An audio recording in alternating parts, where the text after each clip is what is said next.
কাঁচা আমের শরবত বানানোর জন্য আমি প্রথমে মিডিয়াম সাইজের দুটো আম নিয়ে নিব। তারপর আমগুলোকে ভালো করে ধুয়ে সেগুলোকে ছোট ছোট করে কেটে নেব। তারপর শরবত বানানোর জন্য যেসব ইনগ্রেডিয়েন্ট দরকার আমি সেগুলোকে সাজিয়ে নেব। তারপর ব্লেন্ডারে আমি একে একে আমগুলোকে দিয়ে দেব। তারপর আমের পরিমাণ অনুযায়ী আমি চিনি দিয়ে দিব। আমি যেহেতু দুটো ছোটো মিডিয়াম সাইজের আম নিয়েছি, সেক্ষেত্রে আমি 4 চা চামচ চিনি দিয়েছি। তারপর পরিমাণ মতো বিট লবণ, দুটো কাঁচামরিচ, কিছু ধনিয়া পাতা আর সাথে কেটে রাখা লেবুর রস দিয়ে দেবো। লেবুর রস দিলে হবে কি শরবতের টেস্টটা দ্বিগুণ বৃদ্ধি পাবে। তারপর আমি পরিমাণ মতো একটু জিরে গুঁড়া দিয়ে দেবো, আর সেটা হবে ভাজা জিরে গুঁড়া। তারপর টেস্টটা আরেকটু বৃদ্ধি পাবে।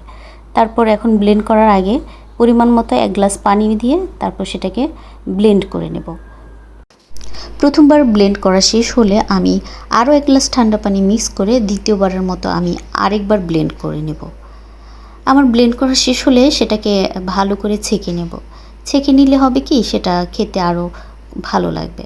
তারপর শরবতটা যখন পুরোপুরি তৈরি হয়ে যাবে সেক্ষেত্রে শরবতটাকে গ্লাসে ঢেলে বরফ দিয়ে পরিবেশন করব। তারপর সৌন্দর্য বৃদ্ধির জন্য দুটো লেবুর স্লাইস দিয়ে দিলাম। এই তো তৈরি হয়ে গেল আমার শরবত।